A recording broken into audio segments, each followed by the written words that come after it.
देखिए, जब बिहार की आम जनता शासन और प्रशासन से त्रस्त है, हम छात्र नौजवान युवा शासन प्रशासन से त्रस्त हैं, तब हमें आखिरी गुहार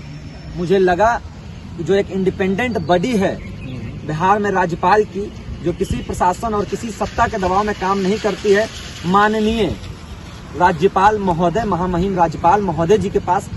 हम लोग विनती लेकर आए थे कि जिस तरह से शासन और प्रशासन के दबाव में गरीब, पिछड़े, अति पिछड़े लोगों की आवाज को कुचला जा रहा है आज बिहार में, जिस तरह से बिहार में काम करने वाले लोगों के साथ अन्याय किया जा रहा है, अस्पताल में एडमिट परिवार के साथ शोषण किया जा रहा है,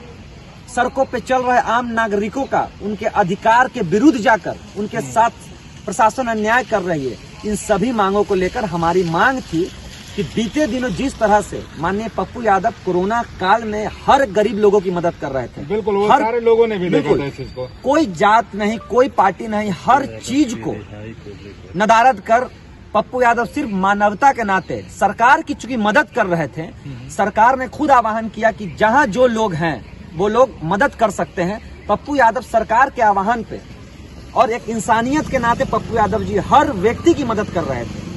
लेकिन सरकार ने उन्हें क्या किया, जेल में भेजने का काम किया। सरकार ने क्या किया, उनकी आवाज को दबाने का काम किया। सरकार को चाहिए था कि हॉस्पिटल में पप्पू यादव जी के साथ आकर उचित व्यवस्था, उचित इलाज देते, लेकिन जो काम करने वाले लोग थे, सरकार ने उन्हीं की आवाज को दबाने का काम किया। और आज कई दिनों से माननीय पप्पू यादव जी का आप लोग, सरकार ने उन्हीं की आवाज को दबाने का काम किया। और आज कई दिनों से माननीय पप्पू यादव जी का आप लोग देख रहे होंगे, बता ही रहे होंगे आप लोग किस तरह से उनका डीएमसीएच में उपचार चल रहा है। उनकी स्थिति बहुत नाजुक बनी हुई है और इस नाजुक की स्थिति में भी अगर उन्हें जेल में रखा जाता है, अगर कुछ हो जाता है, 4 बार के लोग सदस्य रहे माननीय पप्पू यादव जी,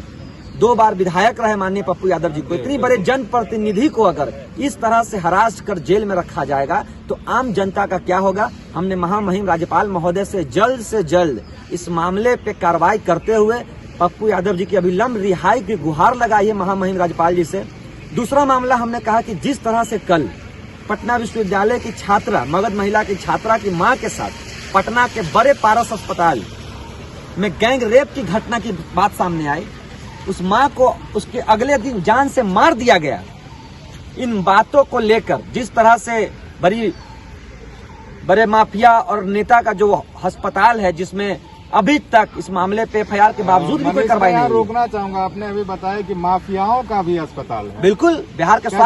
स्वास्थ्य मंत्री का पैसा लगा हुआ है, मंगल पांडे का, जांच करवाए, हम चैलेंज करते हैं। बिहार के स्वास्थ्य मंत्री का उसमें पैसा लगा हुआ है, विपक्ष के कई मंत्रियों का पैसा लगा हुआ है, और बिहार के एक नहीं लगभग बड़े अस्पतालों में बिहार के मंत्री और नेताओं का ही पैसा लगा हुआ है। सरकारी अस्पताल क्यों नहीं घोषित कर दिया जा रहा है? देखिए, सरकारी अस्पताल का ऑक्सीजन और बेड और वेंटिलेटर तो प्राइवेट अस्पतालों में जा रहा है। अच्छा, ये किसके निर्देश पे जा रहा है? बिल्कुल सरकार के मंत्रियों के निर्देश पे सरकारी अस्पताल में जो सुविधाएं मिल रही है या जो पैसे आ रहे हैं जिसके साथ वेंटिलेटर, ऑक्सीजन और बेड मुहैया करवाए जा रहे हैं, वो सामान तो प्राइवेट हॉस्पिटल में जा रहे हैं। त्रस्त स्वास्थ्य व्यवस्था से बिहार की जनता को अभी उभारने का काम करे माननीय राज्यपाल महोदय जी। हमने ये गुहार लेके आया है और जब तक हमने ये भी मांग की है इस मेमोरेंडम से कि पटना के पारस अस्पताल में जिस तरह से घटना घटी है, उस महिला को इंसाफ मिले और 50 लाख रुपया मुआवजा के तौर पे उस लड़की को मिलना चाहिए, ताकि उसके शादी ब्याह और पढ़ाई लिखाई का खर्च उस पैसे से निकल सके। हमने तीसरी मांग की है कि सैकड़ों एम्बुलेंस अपने घर में छुपा कर रखने वाले सारण के सांसद, भाजपा सांसद राजीव प्रताप रूडी पे आखिर मुकदमा क्यों नहीं? सैकड़ों लोग एम्बुलेंस के अभाव में सारण में, छपरा में मारे गए, लेकिन अभी तक उन पे कोई मुकदमा क्यों नहीं हुआ? हमने मांग की है राज्यपाल महोदय से कि 302 का मुकदमा राजीव प्रताप रूडी पे चलाकर अविलंब उनकी गिरफ्तारी हो और वो उन्हें जेल भेजना चाहिए। और भाजपा को यह दिशा निर्देश दें, एनडीए की सरकार को यह निर्देश दें कि जल्द से जल्द राजीव प्रताप रूडी को उनके पद से भी निष्कासित करे, जो कि बिहार के आम गरीब जनता को एक बहुत बड़ा कह सकते हैं कि राज्यपाल महोदय के द्वारा एक कह सकते हैं कि जीत मिलेगी। ऐसे लोगों के जेल जाने के बाद, ऐसे लोगों का पद से हटने के बाद ये बिहार के आम गरीब जनता की जीत होगी। हम ही नहीं, महिलाएं पप्पू यादव की रिहाई के लिए नीतीश कुमार के खिलाफ झाड़ू लेकर कल मधेपुरा में जितनी बड़ी संख्या में लोग निकले, आज पटना विश्वविद्यालय छात्र संघ के तरफ से,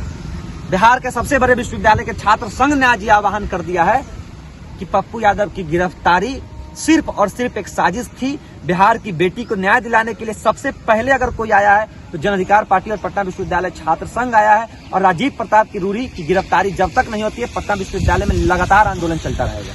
महामहिम राज्यपाल के पास राजभवन में मुलाकात करने आए थे, हमने ज्ञापन सौंपा, हमने मांग की कि जिस तरह से बिहार में काम कर रहे, बिहार में सेवा कर रहे, आम गरीब पिछड़े दलित हर वर्ग के गरीब लोगों की मदद कर रहे एक सेवक को जिस तरह से पिछले 9 दिनों से जेल में रखा जा रहा है, बिना किसी आरोप प्रत्यारोप के, बिना किसी केस के, सिर्फ और सिर्फ राजनीतिक साजिश के तहत पप्पू यादव की गिरफ्तारी की गई और उनकी हालत बिल्कुल ही बिगड़ती जा रही है। इस मामले को लेकर जिस तरह से शासन और प्रशासन दोनों बिहार में ध्वस्त हो चुकी है, आम लोगों की उम्मीद खत्म हो चुकी है इन दोनों से। बिहार के राजभवन और राज्यपाल एक इंडिपेंडेंट बॉडी है। इस आस को लेकर हम लोग आज राजभवन पहुंचे थे। हमने मांग की कि जल्द से जल्द माननीय पप्पू यादव जी को रिहा किया जाए, ताकि आम गरीब जो भूखे मर रहे हैं, जो बिना अस्पताल के, बिना दवाई के, बिना ऑक्सीजन के मर रहे हैं, वो बच सकें पप्पू यादव जी के बाहर आने से। हमने दूसरी मांग की कि हमारे पटना विश्वविद्यालय के मगध महिला छात्रावास की छात्रा, जिसकी मां के साथ पटना के पारस अस्पताल में गैंगरेप की घटना को अंजाम दिया गया है, जैसा उस छात्रा ने बताया है, हमने मांग की और अगले दिन उस महिला की मौत हो जाती है, बिना पोस्टमार्टम किए उसके बॉडी को जला दिया जाता है। तो ये पूरी तरह से स्पष्ट है कि उस महिला के साथ यौन शोषण हुआ था, जो उस बच्ची ने बताया। हमने यहाँ आकर पक्ष तौर पे महामहिम